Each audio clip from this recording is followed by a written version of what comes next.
Story 1. The Hidden Room. Last winter, my girlfriend and I rented an Airbnb in a remote town near the Rocky Mountains because hotels were too expensive. It was really cheap, cozy, and my girlfriend absolutely loved it when we booked it. However, when we booked it, we thought it was a little strange how cheap it was, almost like it was too good to be true. When we arrived at the Airbnb, we noticed that there was no cell service and that we were surrounded by nothing but trees and rocks. The host, a middle aged man, was a little sketchy upon meeting him. He kept checking out my girlfriend and making comments about her beauty. We were both really off put by this, but decided to stay as the man was going to leave the house anyways. He gave us the keys and took off in his truck, down the unmaintained road and out of sight.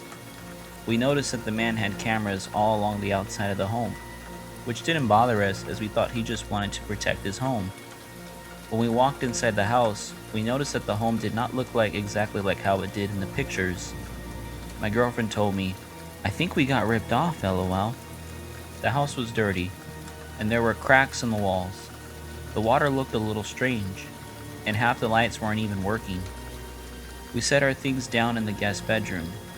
In the bedroom, the sheets seemed to be worn down with holes on them. We took them off and put our own sheets and blankets on the mattress. My girlfriend told me, "I can't believe that creep ripped us off after he tried to harass me."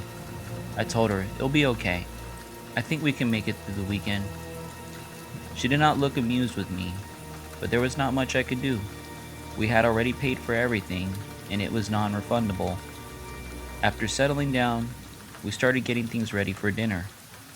While we were making dinner, we heard noises from the bedroom all the way down the hall across the entire house. It sounded like sounds of shuffling footsteps and mumbles. I told my girlfriend to be quiet while I walked down to the room. When I tried to open the door, it was locked. The noises stopped after I tried opening the door. I thought it was strange as there was not supposed to be any other people here with us. I texted the Airbnb owner about the noises, and he told me not to worry about it and that it was probably just the house settling in. I told my girlfriend that we would be careful and to keep her guard up in case something weird happens. Nothing weird happened the rest of the evening. We ate dinner and then decided to go to bed. We were both starting to fall asleep when we heard it. Footsteps inside the house. Then the locked door opened, and we could hear what sounded like heavy footsteps, like a man's, just walking across the hall to our room. Luckily, we had decided to lock our door before going to bed. The person tried opening the door, but the door was locked. The person then began to walk away from the door and back across the hall. I texted the guy saying, "Hey, did you come back to the house?" No response. I then decided to try calling him, and to my horror, I heard a ringing sound from the inside of the home. I could hear the person trying to silence the call. The person was the Airbnb owner. He had never left the house. I told my girlfriend, "We need to get out of here. This man is going to try and hurt us." She looked at me with tears in her eyes and said, "Okay, let's go." We grabbed our essentials and prepared to make a run for it. I unlocked the door and we both began to make a run for the car. I could hear the owner screaming, "Wait! Stop!" We didn't stop, and we quickly made it to the car and pulled out of there as the man stood on the porch watching us. My girlfriend pulled out her phone and called the police. She tried her best to explain everything as best as she could. We drove a few hours and checked into a motel to stay the rest of the night. When we went to check the Airbnb order, it was completely gone. No listing. Our money was refunded. The police called a few hours later. They explained when they went to the house, it was empty. No sign of anyone. Just an abandoned home. The creepiest part was the room back there had looked like there was monitors and cameras set up like he was watching us. Sadly, there were no traces of the man. He simply disappeared without a trace. To this very day, my girlfriend refuses to ever get an Airbnb again. Story 2. The Family. My wife and I were on a honeymoon in Houston, Texas. We had decided to do an Airbnb so we could be more comfortable and not be cramped in a small hotel. We found a multi-unit property that a family was renting out. The post described that the family would be staying in one unit, while the guests would stay in the other. It was absolutely gorgeous. The pictures showed an amazing two-bed, two-bath unit that had a kitchen and laundry room as well. My wife and I thought it was perfect. We messaged the guy and booked our week with the family in the unit. When we arrived at the unit, it was on a hot summer day with humidity drenching all of us. We were greeted by the family, and that's where things seemed off. A man, a woman, a boy, and a girl. They were friendly, but like way too friendly. They had smiles on them that looked like forced smiles. They were eager in grabbing our bags, and when they showed us around, my wife and I thought that maybe they were a little shy and were overdoing it to show their hospitality. But it still felt really weird, like they were hiding something from us. When we finally reached our room and dropped our stuff, they were still standing by the doorway watching us with those smiles. My wife was getting uncomfortable and told them, "Can we have some alone time, please, in our unit?" The man said, "Sure." The smiles never left, and they slowly walked away and out of the unit. My wife looked at me and said, "What is wrong with those people?" I told her, "Maybe they are just trying really hard to be friendly, but they do seem a little bit off." We finally got settled in and were enjoying some time together in our bedroom when we heard a knock on the door. I got up and answered the door to see the family standing by the front door, still smiling that same smile. The wife gave me a gift basket with snacks and homemade items. She said, "Here, enjoy this." Again, the smile did not leave her face, and the other family members still stood in unison with that same smile. I said, "Thank you," and closed the door. I went back to the bedroom with the basket. My wife was still uneasy. She told me, "I don't trust them. I'm not going to eat anything from there." I told her, "You're just being paranoid." She kept her unsame, easy look and replied, "I'm just getting an uneasy feeling about this." I told her, "We can try and get out of here as much as possible to avoid them." She agreed, and we decided to go out for dinner to take our minds off of everything. We had a nice, uneventful dinner, but when we were on our way back, I got a strange text from the man saying, "Where did you guys go? It's not nice to tell your host you're leaving without saying anything." Now, I was completely put off by this and decided I would confront them in the morning. We arrived back at the unit and we began to get ready for bed. Out of nowhere, my wife notices something in the closet, a stuffed bear. Now, I have seen a few stories to know about hidden cameras. We checked but found nothing wrong. We put the bear back in the closet, but then we had a strange feeling that we were being watched. Then we heard the knocks at the front door. Now we knew something was really wrong with these people.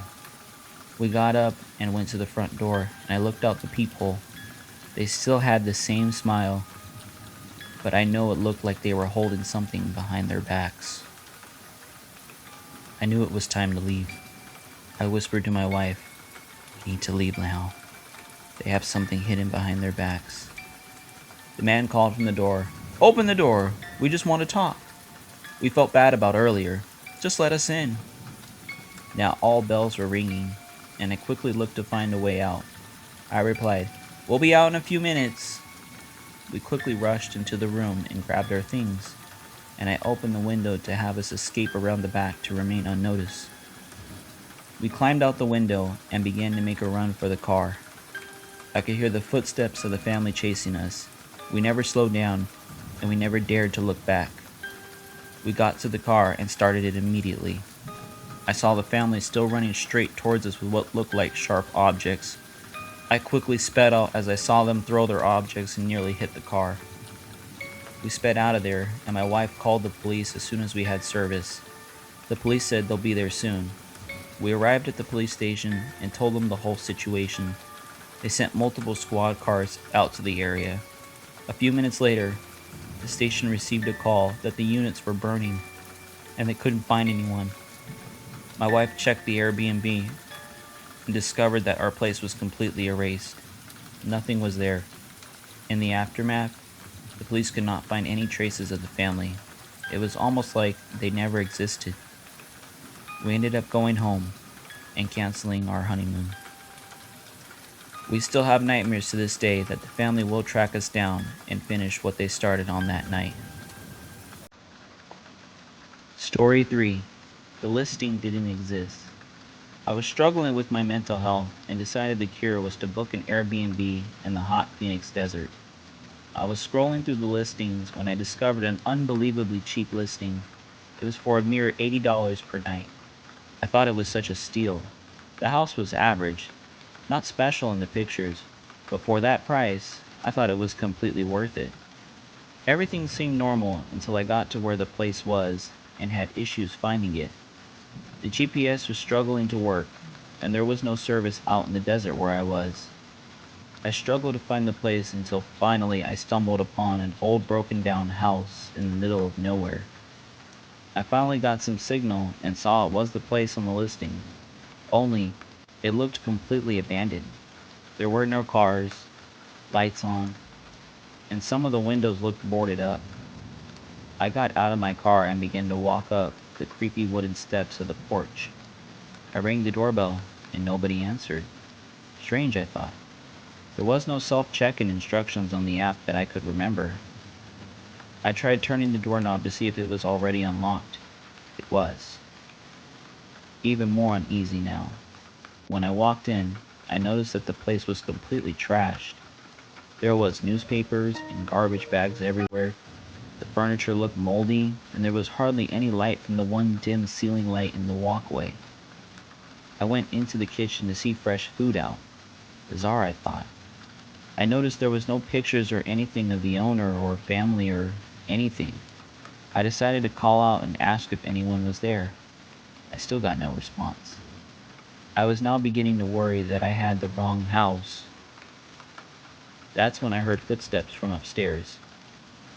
I called out once more, but the footsteps stopped and no one replied back. I decided that I had enough of this and started heading out the door. When I was out the door, I heard multiple footsteps from inside the house and outside sprinting towards me. I quickly ran back to my car and saw multiple hooded figures with guns aiming right at me. I quickly started my car and sped out of there as the hooded figures began firing at my car. Luckily, I was not hit. I couldn't believe that I just nearly died. The whole thing was a setup to rob or kill people. I drove as fast as I could until I found somewhere to catch my breath. Then I received a text from an unknown number saying, "You were lucky this time. You won't be next time." I checked the listing to see that it had been taken down. A reservation had simply never existed. I went to the police and tried to explain everything, but they didn't take me seriously as I had no proof. So I went home, but got one final scare. As I got into my house, I got a text from the same unknown number saying, "You have a lovely house." I stood in horror knowing that this was only the beginning. Hello, this is Mr. Horror Story. I hope you enjoy the videos that you have listened to today. Please like, comment, subscribe, and please give any feedback that you feel can help improve the quality of any of these videos. This video will be a part of a new series that will be horror fiction stories. There will be two playlists, one that will be true horror stories and one that will be fiction horror stories. I hope you enjoy both of these series, and I can't wait to continue to make these videos and continue to entertain all my spookies out there. Thank you. Mr. Horror Story out.